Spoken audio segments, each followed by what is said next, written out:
It is 4th जुलाई 2026 और इसी 4 जुलाई के दिन स्वामी विवेकानंद जी का देहावसान हुआ था, यानी कि उनकी मृत्यु हुई थी, उनका स्वर्गवास हुआ था। उस युग निर्माता का जिन्होंने अपनी युवावस्था में ही पूरे विश्व को आध्यात्मिक दिशा दी और जागरूकता दी, आध्यात्मिकता को अपने जीवन में उतारने की। कभी कभार ना मैं उनके विचारों को सुन सुन करके बहुत ही ज़्यादा ऊब जाती हूँ। पता है क्यों? देखिए, स्वामी विवेकानंद ने बहुत ही सुविचार दिए, ठीक है। उनके काम करने का जो तरीका था वो खुद में ही बेमिसाल था। और उनके जो गुरुजी थे आपके रामकृष्ण परमहंस जी, उन्होंने उनको ऐसी शिक्षा दीक्षा दी थी कि वो हर एक परेशानी का हल यूं चुटकियों में कर जाते थे। उनकी समझ शक्ति और उनका जो ज्वलंत विचार था उसकी तुलना कोई कर ही नहीं सकता है। वो केवल अपने विचारों, अपने वाक्पटुता से सब सारे परेशानियों का जवाब दे जाते थे, ठीक है। लेकिन अब मैं उब रही हूँ। पता है क्यों?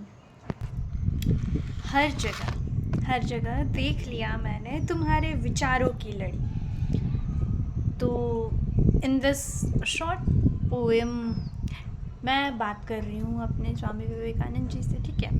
तो उसमें हर जगह देख लिया मैंने तुम्हारे विचारों की लड़ी, हर जगह देख लिया भाई, बहुत घुमा लिया तुमने इधर उधर, ऊपर नीचे अंदर बाहर पे अपने जादू की छड़ी, और परिणाम सामने है।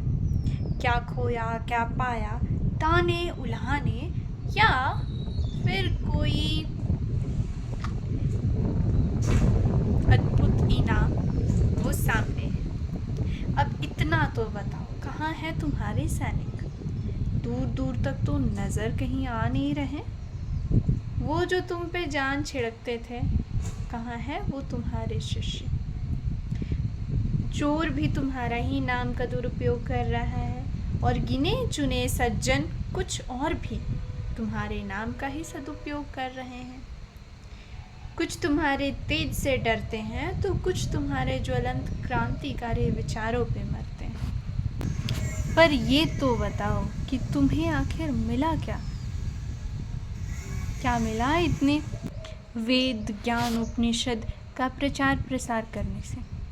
न तो लोग सुधरे, न तो उनकी नीयत सुधरी। तो फिर क्या मिल गया तुम्हें?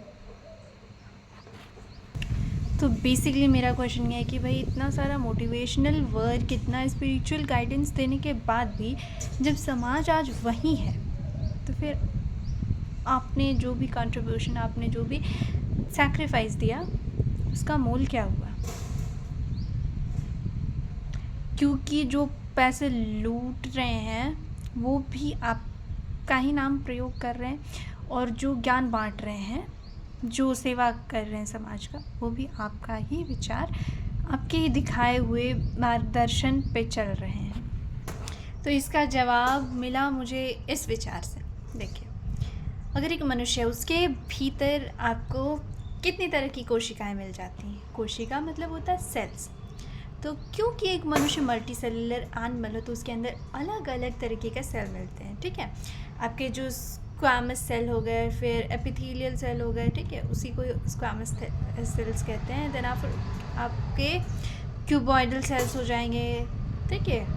अलग अलग टाइप्स होते हैं सेल्स के। और कुछ वहीं आपके हार्ट के जो सेल्स हैं वो कार्डियरी सेल्स होंगे, ठीक है, तो वो दूसरे फंक्शन करेंगे। फिर आपके लिवर में जो सेल होंगे वो दूसरा फंक्शन करेंगे, उनके पास अपना ग्लैंड होगा, अपनी ग्रंथि होगी, अपना एक स्पेसिफिक फंक्शन होगा। मतलब देखा जाए तो हर एक ऑर्गन के पास जो भी सेल है वो उनका एक स्पेसिफिक फंक्शन है, अपना एक स्पेसिफिक स्ट्रक्चर है, जो कि वो लोग कोऑर्डिनेटेड वे में लेकर के चलते हैं। अब सवाल ये है कि क्या अगर हार्ट सेल, मान लीजिए किसी पर्सन का बहुत ही ज़्यादा एक्टिव है, और फिर वो चाहता है कि भाई सब शरीर के सारे सेल हार्ट सेल की ही तरह हार्ड वर्किंग हो, और फिर 24 घंटा कार्डियक साइकिल चलाते ही रहे, हमेशा धड़कते ही रहे, और हमेशा वो मोटिवेटेड हो, एक कमिटेड हो to pulsate day and night, उसे और कोई काम सूझे ही ना, उसके लिए खाना फिर एक्सक्रीटरी फंक्शंस करना, then after rest metabolic processes करना, वो सब ज़्यादा मायने ना रखे, वो सब सेकेंडरी में है, और केवल उनका प्राइमरी फोकस हो टू बीट, टू पल्सेट। मान लीजिए अगर पूरा शरीर का ही सेल्स केवल हार्ट सेल्स में से इन्फ्लुएंस हो जाए, उससे मोटिवेटेड हो जाए और सब के सब वही फंक्शन करने लगे, ठीक है, मतलब कि आप सोच सकते हैं कि आपका एक छोटा सा ऑर्गन आपके पूरे बॉडी को अपने इन्फ्लुएंशियल थॉट्स, अपने इन्फ्लुएंशियल एक्शन, अपने इन्फ्लुएंशियल पर्सपेक्टिव से अगर वो आपको इन्फ्लुएंस करने में सक्सीड हो जाएगा, तो आप पूरे के पूरे की ह्यूमन नहीं दिखोगे, आप पूरा बड़ा सा हार्ट दिखोगे, टिप हेड से लेकर के आप टो तक एक हार्ट दिखोगे, एक कार्डियम दिखोगे। आपके जो लिवर सेल्स होंगे, आपके जो पैनक्रियाज के सेल होंगे, अगर वो भी इन्फ्लुएंस हो जाएंगे हार्ट से, तो they will also get converted into the heart, same structure, same function. तो आप सोच सकते हैं कि ये जो मोटिवेशन है, फिर वो मोटिवेशन आपका आध्यात्मिकता के क्षेत्र में हो या फिर आपका नॉर्मल मटेरियलिज्म लाइफ के क्षेत्र में हो, या फिर किसी भी सेक्टर में हो, ठीक है, चाहे वो अकेडमिक्स में हो या फिर नॉन अकेडमिक सेक्टर में हो, चाहे फिर वो किसी एक्शन को लेकर के हो या फिर किसी थॉट को लेकर हो, अगर वो सिंगल इंडिविजुअल अगर वो सक्सीड हो गया सबको अपने थॉट से अफेक्ट करने में, इन्फ्लुएंस करने में, मोटिवेट करने में, तो there you will just fail. क्योंकि ये तो वही बात हो गई कि रावण के 10 सर हो गए, यानी कि रावण था एक, लेकिन उसने अपने बातों से, अपने ज्ञान से, अपने विचारधाराओं से सबको इतना प्रेरित कर दिया है कि सब के सब उसकी ही सेना बन बैठे हैं। तो इसीलिए प्रकृति में एक नियम है कि अगर अच्छाई है तो बुराई भी रहेगी, और किस लिए रहेगी, ताकि अच्छाई को लिमिट में रखा जाए, और अच्छाई का होना भी ज़रूरी है ताकि बुराई को लिमिट में रखा जाए। और यहाँ से इसका ये मतलब नहीं हो जाता कि भाई अब तो मतलब बुराई होना इज़ नेसेसरी, सो अच्छाई करना is very hard, so please सब कोई बुराई में चलते हैं ना, मतलब सारे बैड डीड्स को ही करते, क्योंकि वो आसान होते करने में, आसान तो होते हैं, पर इसका मतलब ये नहीं होता कि आप अच्छाई का रास्ता छोड़ दें। क्योंकि यहाँ से आप ये भी समझ सकते हैं कि अच्छाई को आपको ज़बरदस्ती आगे लेकर के चलना होता है। आप ये नहीं बोल सकते कि प्रकृति में अरे बुराई है तो अच्छाई खुद ब खुद हो जाएगी ना, कहीं से आ जाएगी, अच्छे कर्म अपने आप जन्म ले लेंगे। अच्छे कर्म अपने आप जन्म नहीं लेते, उनको ज़बरदस्ती उस पर चिपक करके उसको आगे ले करके जाना पड़ता है। और इसमें कभी कभार इंसान अपनी अस्तित्व को, पूरे जीवन को दांव पे लगा देता है, जैसे कि स्वामी विवेकानंद ने किया, जैसे कि रामकृष्ण परमहंस ने किया, जैसे कि दयानंद सरस्वती ने किया, जैसे कि कबीर ने किया, रहीम ने किया, रसखान ने किया, जैसे कि फ्रांज काफ्का ने किया। हाँ जी, कल 3 जुलाई था ना, कल उन्हीं का जन्मदिन था। And that guy is a superb example. हमारे सोसाइटी में ना एक से बढ़ कर के एक फिलोसोफर्स, एक से बढ़ कर के एक इन्फ्लुएंसर्स हुए हैं। तो आपको मैं केवल इतना सा बात बोल रही हूँ कि भाई ज़रूरी नहीं है कि हर इन्फ्लुएंसर सब को इन्फ्लुएंस कर दे। जैसे कि मैं भी सवाल पूछ रही थी स्वामी विवेकानंद जी से कि भाई आपने तो इतने थॉट्स दिए हैं, अपने विचारों से आपने दुनिया क्यों नहीं बदल दी? क्योंकि शायद दुनिया बदल जाती है उनके एक विचार से तो गड़बड़ हो जाती, क्योंकि दुनिया में अच्छाई स्थापित करने के लिए दुनिया को बदलने की ज़रूरत नहीं होती।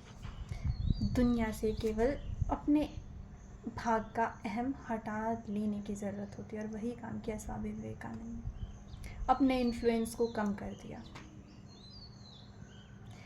अब वो पहले अज्ञान में अगर डूबे रहते तो हो सकता था वो भी प्रकृति का शोषण ही करते, वो भी वही करते जो एक नॉर्मल पर्सन कर रहा होता, खाता पीता में ऐश मौज करके यूँ स्वर्गवास हो जाता है। लेकिन उन्होंने क्या किया, वो अपने कर्म के प्रति पूरे सजग रहे और उन्होंने जो भी हानि था जो वो कर सकते थे उससे करने की क्षमता को कम कर दिया। और इसके वजह से उन्होंने प्रकृति की रक्षा तो नहीं की लेकिन भक्षण नहीं किया, और यही उनका सबसे बड़ा कंट्रीब्यूशन है। और इसके लिए उन्होंने ये भी कोशिश किया था कि वो बोल बोल करके अपने विचारों से दूसरों को भी प्रेरित करे इसके लिए। लेकिन प्रेरणा शायद किसी को सुन करके, समझ करके, देख करके या किसी वे को कॉपी करके नहीं मिलती। समझ इंसान को स्वयं मिलती है, उसके अपने अनुभव से, उसके अपने तार्किक शक्ति और व्यवहारिक शक्ति से, जो वक्त की आंच पे पकता रहता है, उसके अपने सारे कर्मों का हिसाब। तो अगर आप भी कोशिश में लगे हुए हैं कि आप किसी को सुधार देंगे, दुनिया बदल देंगे, या फिर आप दुनिया को बुरा जगह बना देंगे, तो जी नहीं, आप न तो उसे बुरा बना सकते हैं, न ही तो उसे अच्छा बना सकते हैं। आप केवल अपने भाग का कर्म कर सकते हैं, केवल अपने भाग का। So please be selfish for your self and look after your own actions की कहाँ पे आप क्या कर रहे हैं, क्योंकि आपकी रिस्पॉन्सिबिलिटी कोई और लेने नहीं वाला है। यहाँ पे एक छोटा सा पोएम, आप उलझनों के बीच में से सुलझने चुन सकते हो, आप जाल के बजाय मनमोहक कलाकारियाँ बुन सकते हो, आप अभद्र शब्दों से परे माधुर्य भरे गीत सुन सकते हो। फिर आपने क्यों चुना मौन रहना, क्यों चुना अनजाना बोझ सा कौन रहना, आखिर क्यों चुना आपने फिजूल के मलाल ढोना, दिन सर पाँव के बिना तपन छाँव के सवाल होना, क्यों चुना तुमने अंधकार के साए में छिप गौण होना। Happy death. ओके,